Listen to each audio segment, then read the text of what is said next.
Do you struggle with headaches and have high blood pressure? Welcome back to Well Jawn Wednesdays. I'm Coach Ty, and I am here to bring you real talk about real wellness for the real you. We are in the month of February, the month of love. It's heart health month, excuse me. So we have a lot of exciting things to talk about today. But before I even get into the good stuff, all I want to say is go birds, okay? Philly, the Eagles done won the Super Bowl.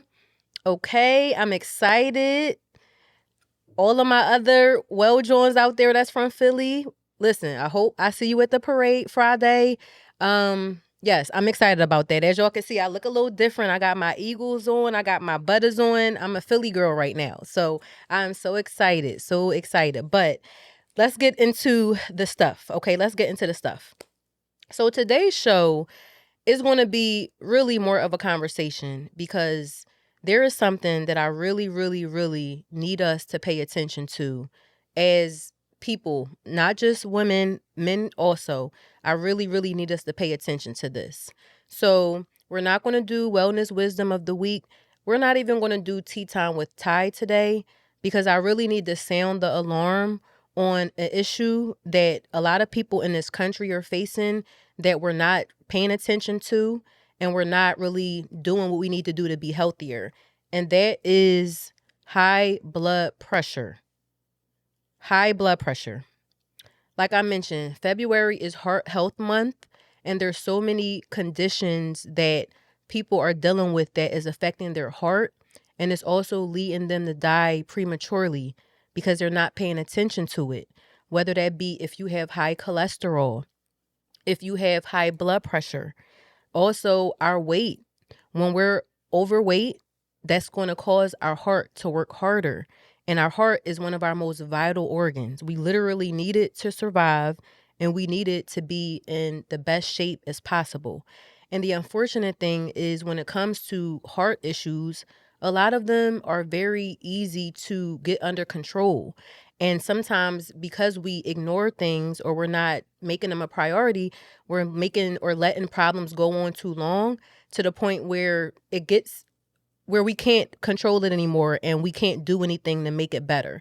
So my goal for today's show is to educate everyone, men and women, on high blood pressure and some of the other issues and conditions that are very common in America as it relates to the heart. So if I sound passionate, if I sound excited, it's because I really want this information to reach somebody, and I hope I can break it down in a way where you feel as if you can understand it, as if you feel encouraged. I don't want you to feel bad about any decisions you've been making. I don't want you to feel bad about any conditions that you might have. I just want you to get the knowledge and make a decision on if you want to do better. And hopefully I can give you some practical tips to do that. So let's get into it. High blood pressure, and I'm going to try to keep this as simple as possible. You may also hear of it referred to as hypertension. So if you have hypertension, that's just the same thing as high blood pressure. And normally, your doctor may say that you have essential hypertension, which is when it's something going on with your diet. That mean or something going on with what you're doing on a regular basis. It could even be high stress levels that are contributing to your blood pressure, and we'll get into that.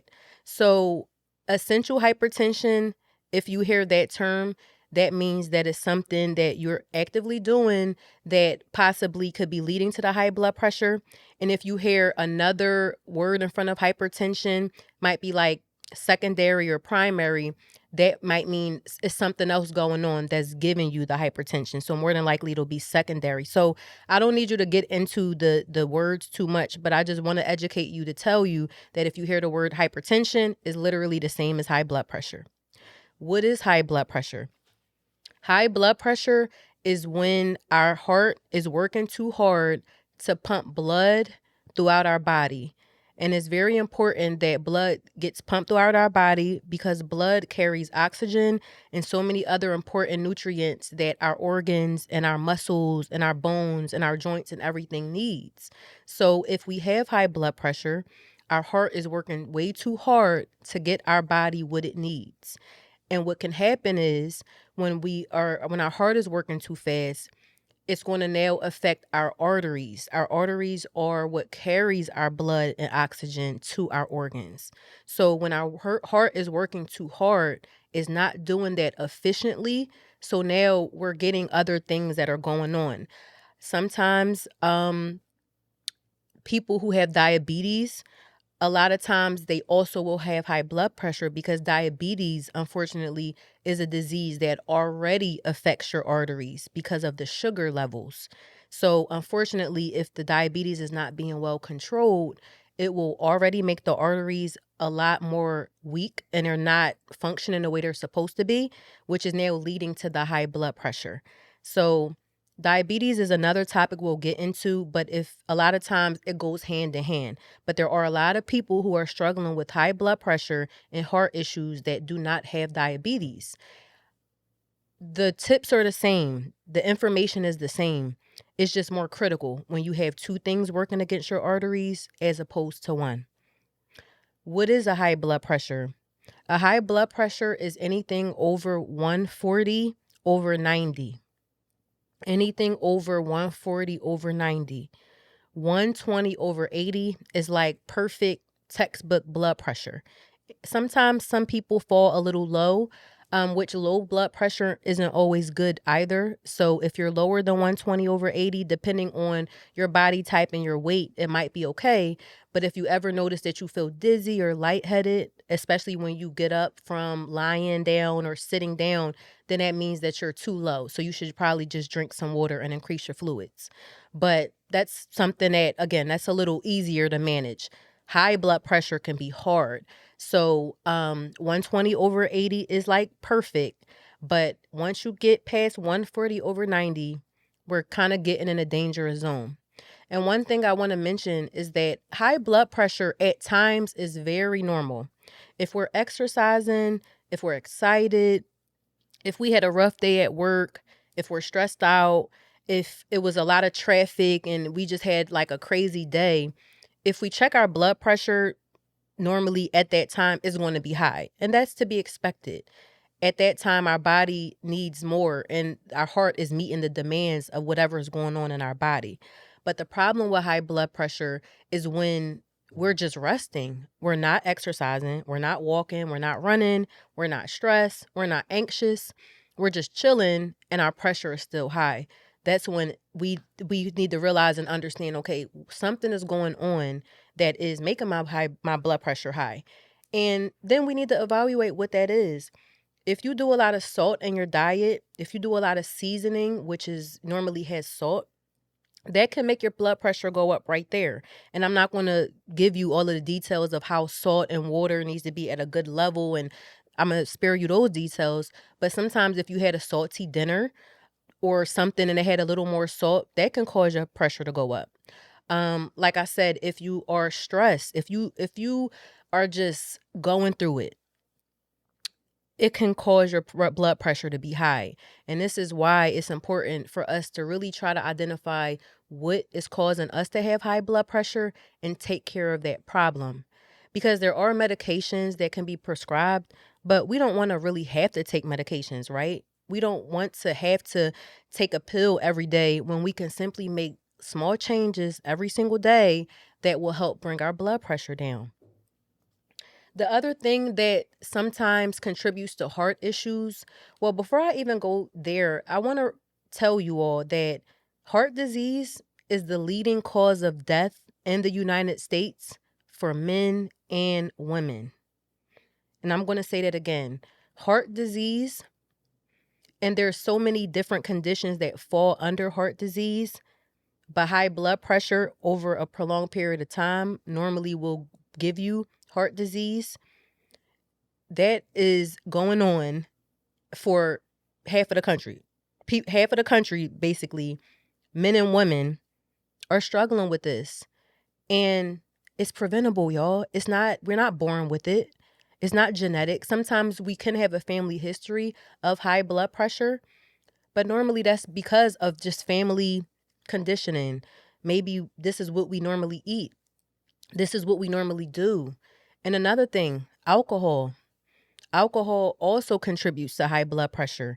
Sometimes it could be dehydrating in the moment as you're drinking, and that's probably why sometimes you might get a headache and just not feel right because you're dehydrated. However, alcohol can contribute to things like high cholesterol, which will give you high blood pressure. And I want to give y'all a full transparent moment with me. Similar to how my doctor was able to help me out with my vitamin D deficiency a few years ago, maybe last year, I went to my doctor, my primary doctor, for my annual checkup. And she always does my blood work. She does my cholesterol levels, blood count, blood cell count. She just does all the things. She's very thorough. But one of the things I was sharing with her, and I'm going to be very, very honest with you all. I was sharing with her that I really wanted to look at my alcohol intake and make changes because I knew I drunk socially. I wasn't really a drinker at home. I didn't really need to drink at home. But whenever I was out, I was a social drinker. And I also knew that it wouldn't be one or two drinks, that if I was having a good time, I was having a good time. And I was already telling her I wanted to cut back. And to be honest, I told my doctor because I know that would have been a way for me to be held accountable. Because I can tell myself or even a friend of mine, hey, I want to cut back on my drinking. But I know if I tell my primary doctor, because we have a good relationship, she's always going to be checking in with me like, hey, did you cut back? Did you stop? So that was really my reasoning of being honest. Like, okay, this is something that's important to me that I want my doctor to know that I'm actively working on a change. So what's interesting is that during that appointment where I told her that goal of mine, we did our normal thing. She ordered my labs. I went to go get blood drawn, and my cholesterol was so high. Now, mind you, it has nothing to do with the fact that I'm a registered nurse, maybe a little bit, or even a wellness coach, maybe a little bit. But I've always taken really good care of my health. I've always went to my doctor's appointments. I've always went to my dentist. I've just always been very much on top of my health. So for her to tell me I had high cholesterol is like, really? Like I was in shock, and it really bothered me because I kind of prided myself on always having really good pressure. Always, it just made me feel good to know that I was taking care of myself. But from her telling me that, it bothered me because I'm like, wow, I never had high cholesterol before. I know through nursing school or being a nurse and going to nursing school that cholesterol is also very important to pay attention to because we need cholesterol in our bodies to help move things along. There's a good cholesterol and a bad cholesterol. However, if your bad cholesterol levels are too high, then that's also contributing to possible high blood pressure and possible heart disease because our cholesterol is literally kind of like fatty, and it deposits in our arteries where we can't our heart can't pump the blood along the way it's supposed to because now this cholesterol is clogging up our arteries. So sometimes people have heart attacks because of that. And it kind of happens out of nowhere because they'll just be doing their thing, moving along, thinking everything is okay, and at a certain point the blood can't pass through, heart attack. So again, there's so many like scientific and medical explanations to what's happening. But I don't need you all to know that. I need you all to know how important it is to monitor your blood pressure and make sure that you're even getting like a device from Amazon where you could check your pressure at home. Some people only go get their blood pressure taken at the doctor's office. And unfortunately, there is a thing called white coat syndrome. When people come into a doctor's office and they see the doctor in a white coat, it spikes up. That's a real medical thing. So a lot of times the blood pressure in the doctor's office may not even be a real indicator of what it really is because who wants to go to the doctor sometimes? I think when you go to the hospital or the doctor, you just automatically become a little anxious, and that's normal. So it's important that we order a $20 or $30 electronic monitor or blood pressure monitor off of Amazon and check it at home and keep a log of your blood pressures. Write the date, write the time, write if it was the right arm, left arm, and just take better care of you. And don't wait till you go to the doctor for them to tell you your report, especially if you know you have a history of high blood pressure. I think nowadays we're so interested in having the latest phone, the latest car, the latest, I don't know, pair of jeans or whatever. We need to also have the latest blood pressure monitor if we know we have high blood pressure, okay? We need to take care of ourselves because all of that external stuff does not matter if the internal is not healthy and it's not well. One thing I haven't mentioned to y'all, high blood pressure is called the silent killer. And why is it called the silent killer? Because a lot of people will not know that it has become an issue until they die. If you notice you have headaches, you should get your blood pressure drawn or done. I'm sorry. Two things. You should get blood work done because we talked about vitamin D and headaches, right? But you should also get your blood pressure performed, whether that be in a doctor's office. You can order your own cuff. I don't know if some of the pharmacies like the CVS or Rite Aid still have the blood pressure monitors where you could just sit and do it yourself. I'm not sure if they still have those in the stores.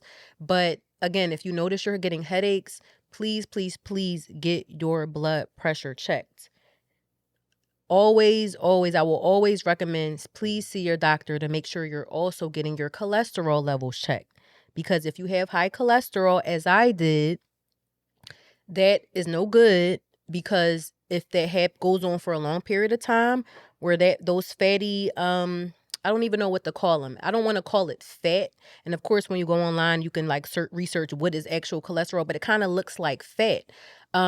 Where if too much of that again is forming in our arteries and the blood can't get past, that's a major problem. So please check on your cholesterol. There are people who have to take medicine for cholesterol because it's been so high for so long. In my case, I literally was able to bring my cholesterol all the way down from my diet. Like I told you, I already had wanted to work on my alcohol intake. Once I saw those cholesterol levels, it seemed like it put a fire under my butt. I was like, oh yeah. And even my doctor said, you know what, Ty, I do think you actually need to cut back on alcohol. And that's exactly what I did. I was doing a lot of pork bacon. I ain't even gonna lie to y'all. I was doing a lot of bacon at the time. So I had to just chill out with that. I had to do a little, healthier bacon turkey, not my fave, but I had to just make some small changes, drink more water, even exercise, y'all. We need to get moving. And exercise does not mean going to the gym and going crazy for an hour. Exercise could literally mean walking around the block a couple times, just walking at a little bit of a quicker pace than you normally would. Any movement is good. It helps blood flow better. It helps clear our mind. And I don't know about y'all, but after I work out, after I'm active, I feel amazing. I feel like I can just accomplish anything I want to. So I'm not saying exercise is getting into the gym and going crazy. Exercise is moving your body. Exercise is maybe at home, picking a room, putting on a YouTube 5-minute workout, or even just turning on some music and dancing around. Just get your body moving. We need to get off the couch. We need to get out the bed, stop scrolling on our phones, and get out here and moving around and definitely take better care of ourselves. It's so important. So, as I mentioned, some of the symptoms of high blood pressure is headaches. It can be dizziness, even though I found in my experience that dizziness or lightheadedness can be more attributed to low blood pressure. So, but of course, if you have dizziness or headaches, just get it checked in general so you know where you stand. But also, if you have shortness of breath, and nosebleeds, which I don't hear too much about the nosebleeds and shortness of breath. The biggest symptom I know about is headaches. And in my practice as a nurse, that has been one where when a patient would tell me that they have a headache, immediately I'm checking your blood pressure. And if it's high, that's going to kind of give us some more information right then and there. Some other things we can do to manage our blood pressure is limit our fried foods. I also mentioned salt. Okay. I know is in a lot of families it's very normal to just as soon as you get a meal, sprinkle salt on it. Sorry. I mean, sometimes y'all the food doesn't need the salt. Like, did we taste the food first to see if it needs the salt before we just was shaking salt? No. So, could we taste the food first before we sprinkle the salt? Because now we're just putting extra salt for no reason. Now our sodium levels are high, which is going to lead our blood pressure to be high, and we don't need that. So, let's try and put the salt down. Let's taste the food. Now, granted, your food got to taste like something. I'm not saying to eat your food bland, but there are seasonings that are also salt free. So, that's another strategy. Just swap out your seasonings for salt free and just eliminate the salt. Drink more water. Limit our alcohol use. I'm not saying don't drink at all if that's something you participate in, but just do it in a healthier way. Instead of liquor, maybe try wine, maybe try a champagne, something a little lighter than hard liquor, which that's a whole nother conversation on um, how our bodies just what happens with alcohol. And I was even told by recently by a doctor I work with that there's new studies coming out about alcohol being very directly related to cancer, and now they may be required to put a cancer warning label on alcohol the same way they do for cigarettes. And that's fairly new, so that's going to be an interesting thing. But yes, I'm not saying don't drink at all, just please be mindful of it and try to just limit yourself. Same thing with like I said, the foods, fried foods. I'm not saying don't eat it at all, but it's just limit yourself. If you know you had something a little heavier or something not that healthy for lunch, let's do something a little healthier or lighter for dinner. Let's just do some trade-offs. If you know a event is coming up or a dinner is coming up and you're like, I want to be able to eat whatever I want and not feel bad about it, let's maybe eat light throughout the day. So when we eat at dinner, we're not just overeating or possibly, again, eating things that will make our blood pressure spike, because we need to get our blood pressure under control. It's important. And during Heart Health Month, I mean, this, of course, is important every month, but it's the month of love and, our heart. And so I really want to emphasize this because we also want to teach the young people how to take better care of themselves through diet. And it doesn't mean that you can't enjoy what you enjoy. It just means we have to be a little more responsible. So that is all I have for today. Like I said, it's gonna be a little different than my last episode just because I wanted to feel like a conversation. I'm so passionate about people being healthier and more well, and physical health is just one part of that. I'm concerned with holistic health. Holistic health are all the things that make us who we are. That's our mental health, our emotional health, spiritual, even social health, how we talk to people. So it's important for us to not only get the information, do our own research. Of course, please, please, please reach out to me in the comments. Please subscribe to the page. Please follow me on Instagram and send a DM. I offer free 30-minute wellness consultations if you want to just talk a little bit about where you currently stand on your wellness journey or something that your doctor might have just told you that you just don't understand. Please, please, please reach out to me, y'all. I'm a resource and I'm an advocate, not only for women, but for men as well. And we have to have these conversations. I'm so excited to be able to spend more time with you. Thank you for tuning in. Thank you for choosing to listen to what I have to say. Of course, if there's any topics you want me to touch on that I have not mentioned yet, I have a lot of exciting things coming. But if there's a topic that you really, really want me to go over, please let me know, and I would be more than glad to do that for you. So again, thank y'all. I appreciate it. This is another episode of Well Jawn Wednesdays. I will see y'all next time. Take care and be well.